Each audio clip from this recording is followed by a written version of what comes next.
Non, il y a pas à dire, j'aime bien, j'aime beaucoup ce qu'on me propose. Bonjour à toutes et à tous, et aujourd'hui on se retrouve pour la critique de l'épisode 3 de la mini-série, enfin de la série A Knight of the Seven Kingdoms. Le petit, entre guillemets, c'est pas vraiment un spin-off, enfin si, c'est un spin-off à Game of Thrones, donc la série basée sur le trône de fer de George R. R. Martin. Mais en vrai, c'est tout à fait plaisant. C'est littéralement ce que j'avais dit pour l'épisode 1, c'est une petite accalmie, petite référence pas au domaine du clan Baratheon, la petite accalmie, parce que c'est vrai que bah, la saison 2 de House of the Dragon était quand même une déception, et étonnamment, sur certains points, même si c'est pas comparable, j'ai quand même pris plus de plaisir à suivre ces trois premiers épisodes de A Knight of the Seven Kingdoms que globalement la saison 2 de House of Dragon, là où même George R. R. Martin avait quand même eu des petites divergences, il s'est dit ah mais pourquoi vous avez fait ça et pourquoi vous avez pas fait ça, qu'est-ce que vous allez faire, donc est-ce que ce sera vraiment la bonne, dans le bon sens, la purge qu'on attend, ou est-ce que ça va être une autre style de purge à House of the Dragon. Bon bref, tout ça pour dire que je suis pas vraiment chaud pour la saison 3, mais à voir quand même, ça doit demander beaucoup de temps. J'ai pas fait de critique pour l'épisode 2 parce que j'ai pas trouvé grand chose à dire, étonnamment. Mais là, il y a une révélation. Enfin, après, pas pour moi. Moi, je connaissais déjà. En plus, je crois que c'est même noté sur le synopsis de base. Il y a littéralement le nom dessus. Donc, c'est vrai que c'est un peu une surprise sans en étant, sans en être une, tu vois. Même si c'est vrai que ceux qui n'ont pas lu le livre et qui connaissent pas vraiment l'histoire de Game of Thrones, des Targaryens, voilà, n'ont pas forcément tout compris. Il y en a qui ont pu se dire quoi, mais qu'est-ce que ça veut dire. Voilà. Du coup, en gros, bah, c'est quand même assez léger, ça toujours aussi léger. On suit toujours le personnage de Sir Deck ou Sir Duncan, enfin, qui veut être vraiment participer au tournoi et devenir un vrai grand chevalier, et puis se trouver une place forte, enfin, et puis et servir du coup bah, le royaume, et tout en étant un très grand chevalier de renom. Et on suit son petit compagnon, du coup, Egg, donc l'œuf en français. Ils ont traduit l'œuf, comme je l'avais dit, parce qu'en fait c'est Egg, voilà. Et on comprend très vite pourquoi c'est Egg, effectivement, et pas, voilà, donc œuf. C'est vrai que bah, c'est très très lent, mais en même temps il y a quand même beaucoup de blagues. Dès le début, t'es quand même pris dedans. Et c'est vrai que j'ai quand même souri et ri de manière spontanée. Mais en même temps, tu fais, ouais, c'est vrai que c'est un peu trop léger, un peu trop la rigolade, mais c'est un peu.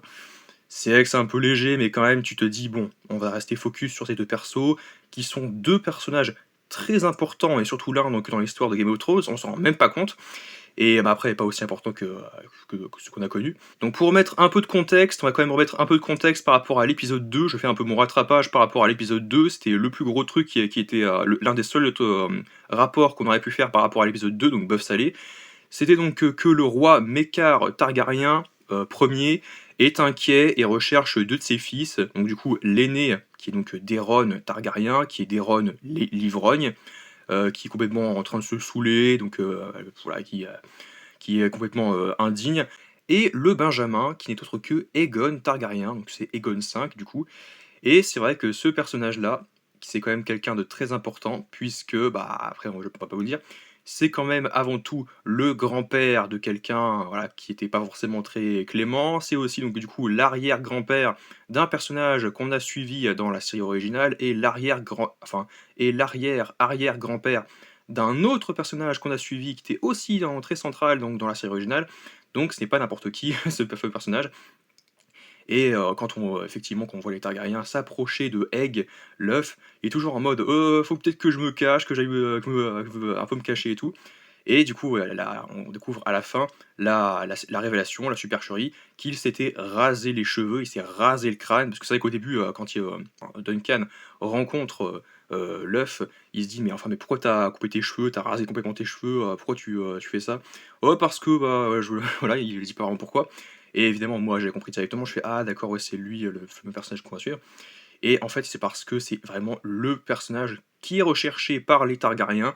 C'est lui qui s'est caché, effectivement. Et à la fin, effectivement, la révélation, pendant la confrontation, pendant la crise entre Sir Duncan et, euh, et je sais plus comment il s'appelle, mais en tout cas, le Targaryen qui a participé aux joutes, effectivement, qui est techniquement le neveu, est-ce que j'ai compris, le neveu de Méccar. Mais en fait, non, pas du tout, c'est pas du tout le neveu de Méccar, c'est le fils de Méccar, puisqu'il l'appelle mon frère. Voilà, donc du coup c'est son frère, et du coup c'est donc lui aussi l'un des enfants, l'un des fils de Méccar Targaryen, le roi Méccar, qui lui dit: «Ah mais en fait te voilà mon petit bonhomme, tu t'es rasé le crâne et tout», et du coup Sir Duncan comprend que c'est un Targaryen et que c'est, révélation, l'un des, héritiers, du roi. Et voilà, une révélation et tout, donc à la fin de l'épisode où, beaucoup de gens ont dû être choqués, ils ont dire: «Quoi? C'est un Targaryen lui?»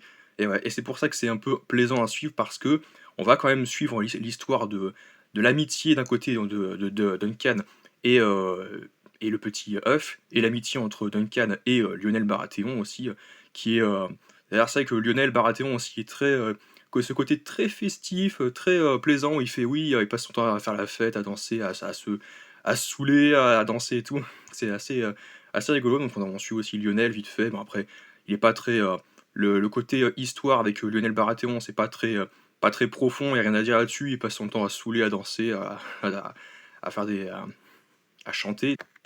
Et non, du coup, tu as Duncan qui veut toujours, compte toujours participer au tournoi des champions, au tournoi des chevaliers, mais en même temps, que l'œuf, il lui dit: «Mais non, ce n'est pas possible parce qu'il faut être, un grand chevalier, de renom et de naissance, et ce n'est pas ton cas, donc du coup, tu peux pas participer». Du coup, il se demande comment faire. Donc il y a encore cette problématique à régler, mais après il va et puis aussi, dans l'épisode 2, on a vu qu'il y avait beaucoup de peur, beaucoup d'appréhension, parce que c'est vrai que c'est quand même très violent, très brutal, les joutes et puis les tournois donc de chevaliers, hein, avec leurs lances et tout, c'est vraiment très brutal. Cette scène horrible avec le pauvre cheval qui sont obligés donc, d'achever parce qu'il s'est pris la lance du prince Targaryen, donc en pleine, gorge. C'est vraiment très terrible et tout, et puis il y a aussi, le fameux borgne qu'on voit au début de l'épisode, qui s'est pris, une méchante lance dans l'œil.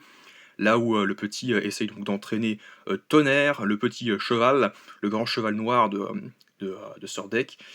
Et que dire d'autre? En fait, c'est ça, c'est toujours plaisant, c'est un peu mid, un petit peu calme, mais en même temps, c'est, sympa de suivre l'amitié entre, entre Sir Duncan et l'œuf. Donc, c'est quand même, une belle histoire, ça reste un peu, c'est un peu calme certes, mais en même temps, faut pas avoir de très grandes attentes.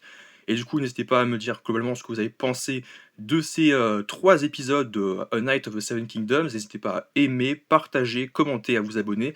On se retrouve à très vite pour l'épisode 4. J'ai vraiment hâte. J'ai même un peu plus hâte que, la saison 3 de House of the Dragon, parce que c'est vrai que House of the Dragon, ça doit prendre plus de temps au niveau donc des FX, ça va coûter, beaucoup plus cher, nettement plus cher que A Night of the Seven Kingdoms, parce que les dragons, parce que les batailles, ça va être donc des batailles très, crues, très violentes, très ardentes entre, Rhaenyra et Aegon, donc le Aegon Targaryen.